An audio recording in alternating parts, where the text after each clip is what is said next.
أعوذ بالله من الشيطان الرجيم بسم الله الرحمن الرحيم رب اشرح لي صدري ويسر لي أمري واحلل عقدة من لساني يفقه قولي رب زدني علما۔ پارہ نمبر 30 سورۃ النبا آیت نمبر 3 ہے۔ بسم اللہ الرحمن الرحیم عن النباء العظیم عن النباء العظیم عن النبا خبر کے بارے میں، العظیم بہت بڑی۔ مشکل الفاظ کے معنی دیکھتے ہیں۔ علامہ ابو البقاء اپنی کتاب کلیات میں لکھتے ہیں کہ نبا اور امبا کے الفاظ قرآن کریم میں کسی جگہ بھی سوائے ایسے امر کے جس کی بہت بڑی شان اور اہمیت ہو استعمال نہیں ہوتے۔ امام راغب اپنی کتاب مفردات میں لکھتے ہیں کہ نبا اس خبر کو کہتے ہیں جس سے نمبر 1 فائدہ ہو، نمبر 2 بڑا فائدہ ہو، اور نمبر 3 اس کے ذریعے سے علم یقین حاصل ہوتا ہو یا علم غالب حاصل ہوتا ہو۔ پھر کہتے ہیں کہ خبر کو کبھی اس کے حقیقی معنوں میں نبا نہیں کہتے جب تک کہ یہ تینوں باتیں اس میں نہ پائی جاتی ہوں۔ اس لیے جب بھی قرآن میں یہ لفظ استعمال ہوگا ان تینوں معنوں پر مشتمل ہوگا۔ ابو البقاء نے مزید لکھا ہے کہ قرآن کریم میں ان معنوں کے سوا کہیں بھی نبا کا لفظ استعمال نہیں ہوا۔ جب بھی قرآن کریم میں یہ لفظ استعمال ہوتا ہے انہی معنوں میں استعمال ہوتا ہے۔ اسی طرح لفظ نبی جو ہے وہ بھی نبا سے نکلا ہے، اور لغت میں نبی کے معنی ہوتے ہیں۔ نبی وہ ہوتا ہے جس پر اللہ تعالیٰ کا کلام نازل ہوتا ہے اور اس کلام میں یہ 3 شرطیں پائی جاتی ہوں۔ نمبر 1 فائدہ ہو، نمبر 2 بہت بڑا فائدہ ہو، عظیم فائدہ، اور نمبر 3 علم یقین یا علم غالب حاصل ہوتا۔ اور نبی اللہ کے معنی، نبی اللہ وہ ہے جو اللہ کی طرف سے سن کر لوگوں کو کثرت سے خبریں دیتا ہو، جس میں فائدہ ہو، فائدہ عظیم ہو، اور پھر اس سے علم یقین حاصل ہوتا ہو۔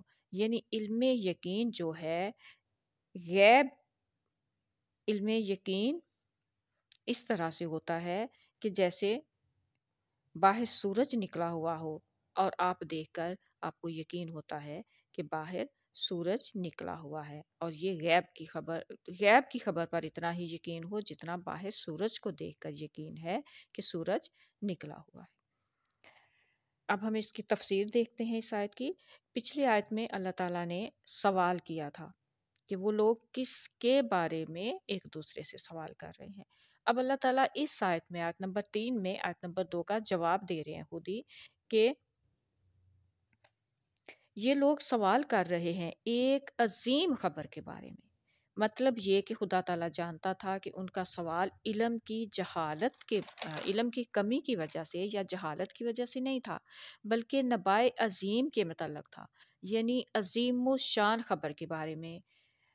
بقول کلیات عظیم کا لفظ خود نبا میں شامل ہے، یعنی لفظ نبا جو ہے اس کے اندر عظیم کا لفظ شامل ہے، لیکن یہاں پر اللہ تعالیٰ فرماتا ہے ان النباء العظیم، یعنی نبا کی حیثیت اور شان والی جو خبریں ہیں ان میں سے بھی یہ عظیم و شان خبر ہے۔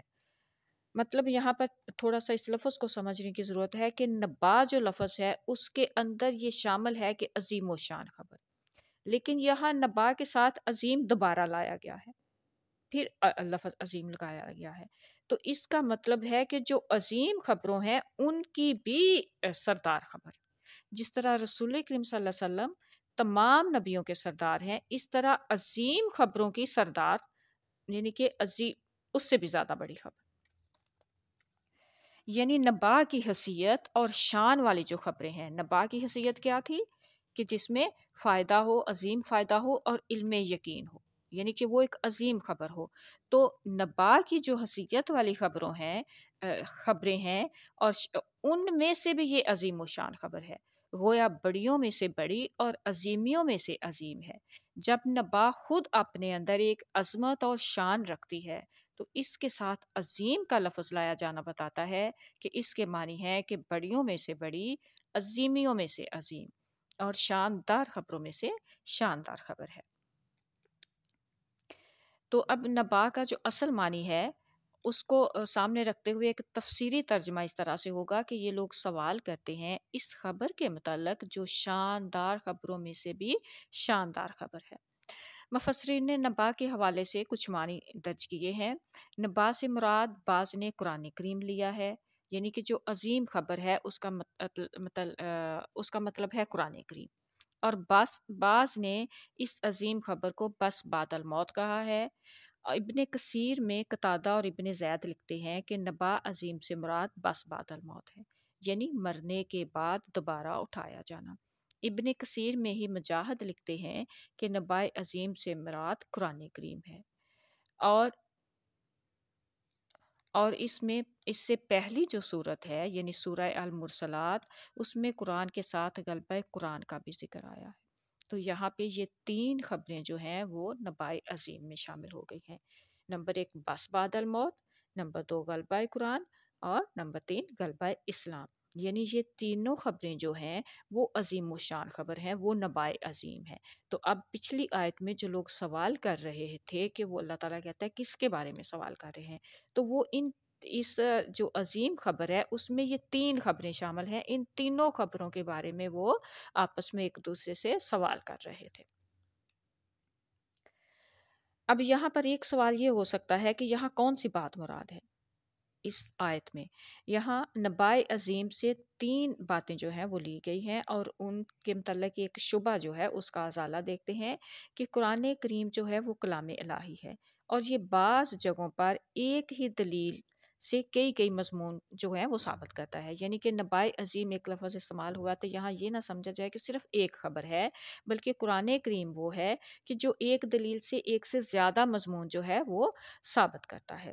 تو یہ تینوں خبریں جو ہیں وہ نبا عظیم میں شامل ہیں، اور بعض دلائل کا مجموعہ ایسا ہوتا ہے کہ جب ہم کوئی دلیل بیان کریں تو جتنے پہلو اس دلیل میں سے نکل سکتے ہوں وہ سارے اس میں ثابت ہو جاتے ہیں۔ اب ہم پہلا ایک دیکھتے ہیں، بس بعد الموت۔ بس کا معنی جو ہے وہ کیا ہے؟ بس اسم ہے اور مطلب ہے موت سے بیداری۔ باسو کا مطلب ہے موت سے بیداری۔ باعث خواب یا غشی سے اٹھنے کا عمل، قیامت کے دن حساب کتاب کے لیے مردوں کا قبر سے اٹھائے جانے کا عمل یا کیفیت۔ اسلامی عقیدہ، اب یہاں یاد رکھیں کہ 2 لفظ میں نے بولے ہیں۔ باسو اس کا مطلب ہے موت سے بیداری، اور باعث اس کا مطلب ہے خواب یا غشی سے اٹھنے کے عمل جو ہے قیامت کے دن، اور مردوں کا قبر سے اٹھائے جانے کا عمل جو ہے وہ کیفیت ہے۔ باعث اور باسو موت سے بیداری، باعث خواب یا غشی سے اٹھنے کا عمل۔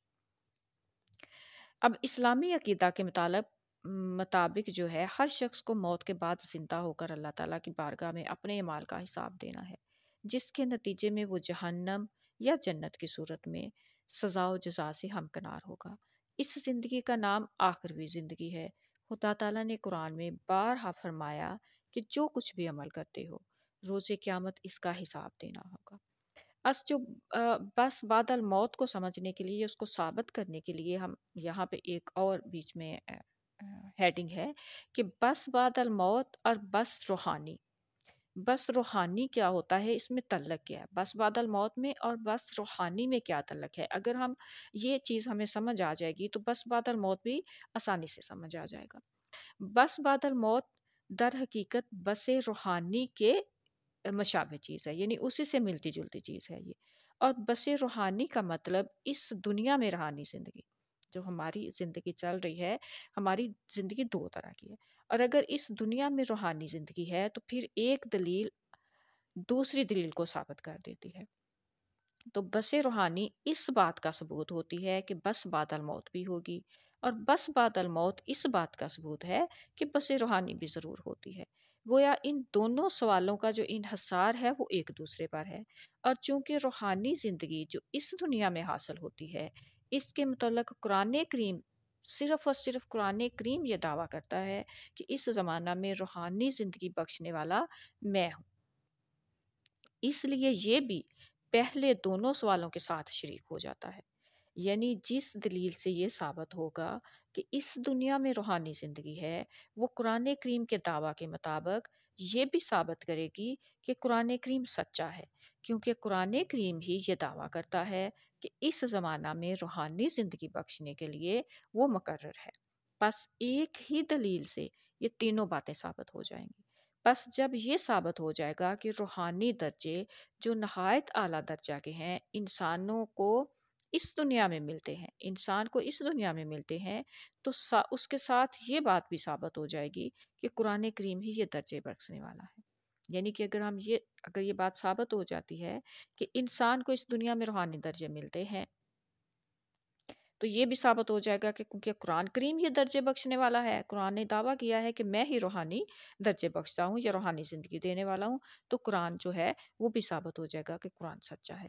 اس لیے یہ درجے قرآن کریم کو ماننے والوں کو حاصل ہوتے ہیں اور دوسرے لوگوں کو حاصل نہیں ہو سکتے۔ اور جب یہ ثابت ہو گیا تو ساتھ ہی یہ بھی ثابت ہو جائے گا کہ مرنے کے بعد بھی کوئی زندگی ہے، کیونکہ یہ ممکن ہی نہیں کہ انسان کو اعلیٰ قابلیتیں دے کر ان کے ظاہر ہونے کا موقع دیے بغیر ہی اسے فنا کر دیا جائے۔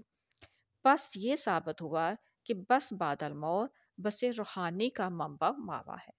تو بس بعد الموت اور بس روحانی اور قرآن کریم آپس میں لازم و ملزم ہے، اور ان میں سے ایک چیز کے ثابت ہونے سے دوسری جو دونوں چیزیں ہیں وہ بھی خود بخود ثابت ہو جاتی ہیں۔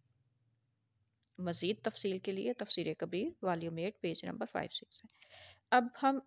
اب بس روحانی جو ہے اس کو ہم ثابت بس روحانی سے ہماری دوسری دونوں چیزیں جو ہیں وہ ثابت ہوں گی، تو ہم دیکھتے ہیں کہ اس دنیا میں بس روحانی ہے کیا، یعنی کہ اب بس روحانی ثابت ہوگا تو بس بعد الموت بھی ثابت ہو جائے گی۔ تو بس روحانی کیا ہے، روح کی زندگی کیا ہے، اب یہ جو سوالات ہیں، اطمینان قلب کیا ہے، ان کا جواب ہم دیکھیں گے تو آگے جو ہے وہ ہمیں اس کو بھی بس بعد الموت کی بھی سمجھ آ جائے گی۔ تو اب یہ جو سوال ہیں، کیونکہ ویڈیو زیادہ لمبی ہو جائے گی، تو یہ ہم اگلی ایپیسوڈ میں ان سوالات کے کہ بس روحانی کیا ہے، روح کی زندگی کیا ہے، اطمینان قلب کیا ہے، یہ ہم انشاءاللہ اگلے ایپیسوڈ میں دیکھیں گے، پڑھیں گے۔ وآخر الدعوانا ان